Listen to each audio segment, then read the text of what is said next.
Hey farts, guess what? Politeness week is over! Give me your cupcake. Give it. You don't have a cupcake. Okay, cool, thanks, never mind. Politeness week is over, but continue to be polite because it's a nice thing to do.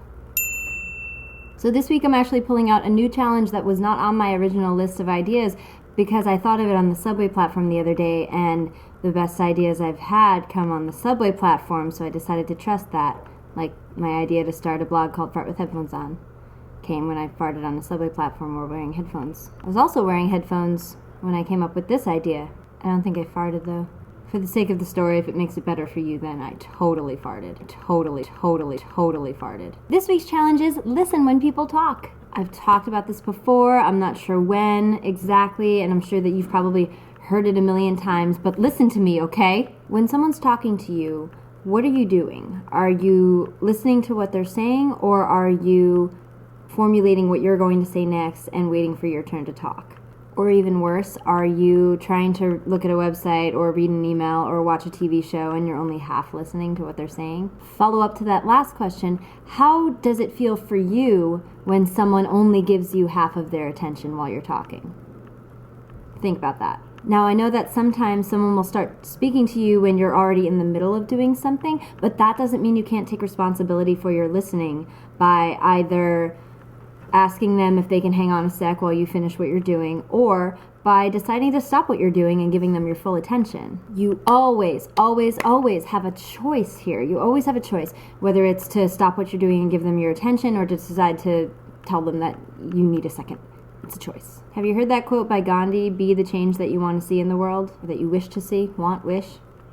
Well, here's a great way to implement it. If you want people's full attention, then be full attention. Not just so that you can get it in return, but because you believe that it's what everyone is due. Don't give to get. Instead, give to inspire change in others by being that change yourself. I once talked about this in a video and someone said, I can't not think about what I'm going to say next because then the conversation will be really one-sided and I won't have anything to say and it'll be a boring conversation. And here's where I call bullshit on that. Bullshit. Doesn't even sound like a word anymore. Bullshit. It just sounds. All words are. But anyway, it's bullshit. Do you realize how quickly a thought or an idea of what you're going to say next erupts into your mind while someone's talking? So much so that it almost bursts out of you while they're still talking. Sometimes you even cut people off because you're so panicked that you won't get to say what you want to say right now. Or you can't even listen to what the other person is saying because you're so worried that you're going to forget the thing that you want to say. Yeah, I know. It happens to me all the time when I'm not listening to what the other person is actually saying. If you're thinking about what you're going to say next, there's no way you can simultaneously be completely listening to what the other person is saying. What I found is that when I decide to be fully present and just listen, nothing pops into my head because there's no room for it. All I'm doing is concentrating on what the person is saying. But when the person finishes whatever they're saying, an idea immediately pops up of what I can say next, just as quickly as it did when I wasn't paying attention. We never want for thoughts. Thoughts are buzzing around in our minds constantly. It's like the thing that keeps us up at night. We almost always have a thought, and if we don't,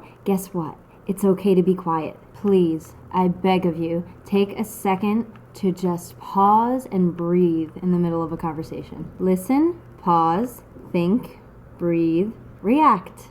I think what you'll find is that your conversations become much more engaging and much more important, unless you're talking to someone that's not listening to anything that you're saying, which you'll be able to tell right away. And by the way, it's okay if the other person is just going to keep blabbering on and on. Let them. Be the change that you want to see. You don't have to combat them. And hey, if your mind wanders off and you think of something that you want to say, that's fine. Store it away for a second and go back to fully listening. If you forget what it was, no big deal. It'll come back to you, and if it doesn't come back to you, it's not the end of the world. If it's that important, you will remember. Sometimes when I'm working with a client and they're in the middle of saying something and I think of something that I need to say to them because they're paying me to talk to them and to give them feedback, I'll really quickly scribble it down so that I remember it for later, and then I go right back to attentively listening. Luckily, I'm a fast scribbler, so usually all I need is like a half of a fragment of a word, half of a fragment, to help me remember what I was going to say. It's part of my job as a life coach to multitask in that way. So while I'm a great multitasker, and I will attest to it, it's not my job to be a multitasker when I'm having a conversation with someone. The key thing here is getting responsible for your own attentive listening. You have way more control over your thoughts and your behaviors than you would perhaps like to imagine. So check that out this week. See what comes up.